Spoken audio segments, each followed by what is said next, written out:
Modes of vibration in a closed organ pipe. जो close organ pipe होगी उसमें जो मोड्स ऑफ वाइब्रेशन होगी उसके लिए हम इस वीडियो लेक्चर में स्टडी करेंगे। इसके लिए हमने कंसिडर कर ली एक closed end pipe P Q having length L. और जब हम इस closed end pipe P Q में से एयर फ्लो करेंगे, क्लोज एंड पाइप मतलब जिसका एक एंड क्लोज होगा और दूसरा जो है एंड ओपन होगा। और जब हम इसके ओपन एंड में से एयर फ्लो करेंगे तो हमारे पास क्या होगा, एक वेव जो है लॉन्गिट्यूडनल स्टैंडिंग वेव प्रोड्यूस होगी due to the superposition of two identical longitudinal waves.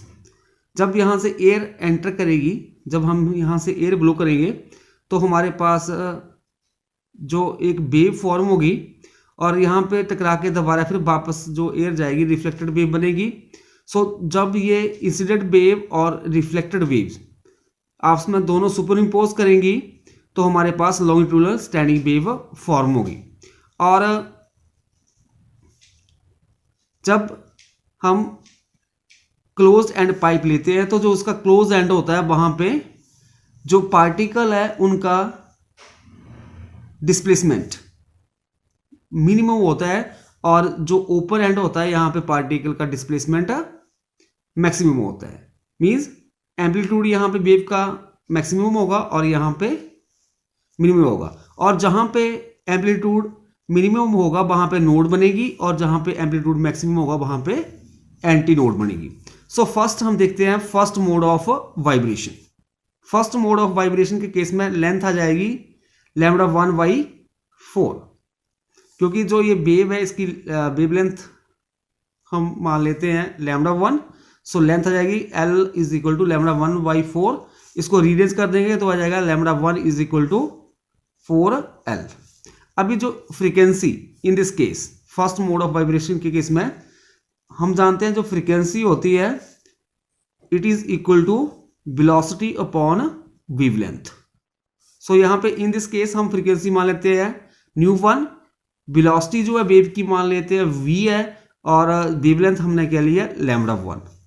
So this is equal to v over, अभी λ1 की जगह आ जाएगा 4L।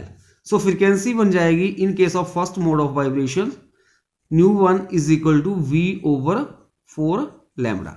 This is equation number 1. Next, second mode of vibration. In this case, there are two nodes and two antinodes are formed. और जो length होगी this is equal to 3/4 λ2।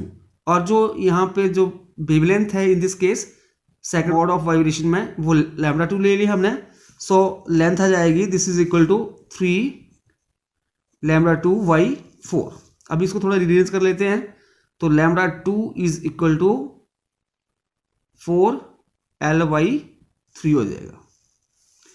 अभी जो second mode of vibration है इन this case frequency हम ले लेते हैं ν2, this is equal to v over λ2।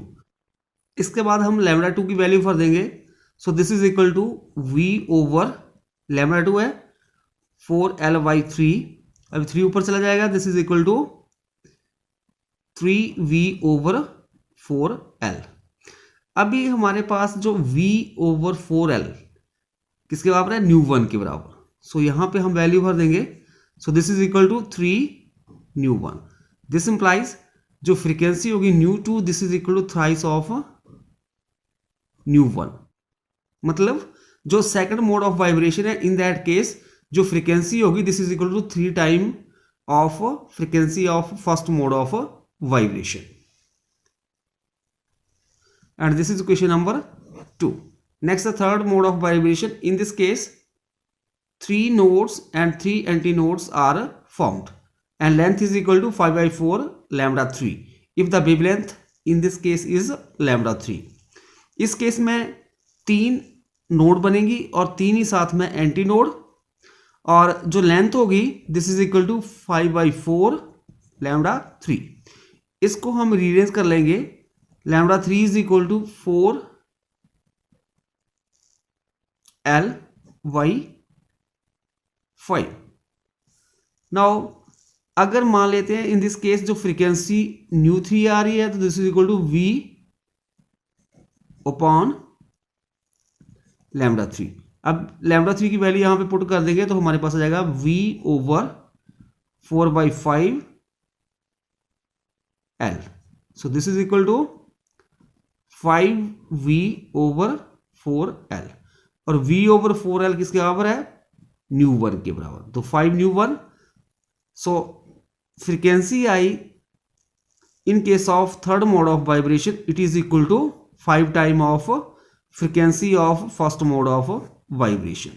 This is equation number 3। अभी इक्वेशन 1, 2 और 3 को हम कंपेयर करेंगे। So from equation 1, 2 and 3 we get, equation 1 क्या है, ν1 is equal to v over 4L, and in equation 2 ν2 is equal to 3ν1, and equation 3 ν3 is equal to 5ν1। इन तीनों को हम कंपेयर करेंगे तो हमारे पास आ जाएगा ν1 ratio ν2 ratio ν3 equal to 1:3:5। Thus, in a closed end pipe, only odd harmonics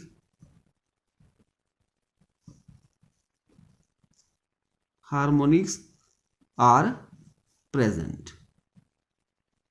means जब आपके पास क्लोज एंड पाइप होगी in that case odd harmonics are found.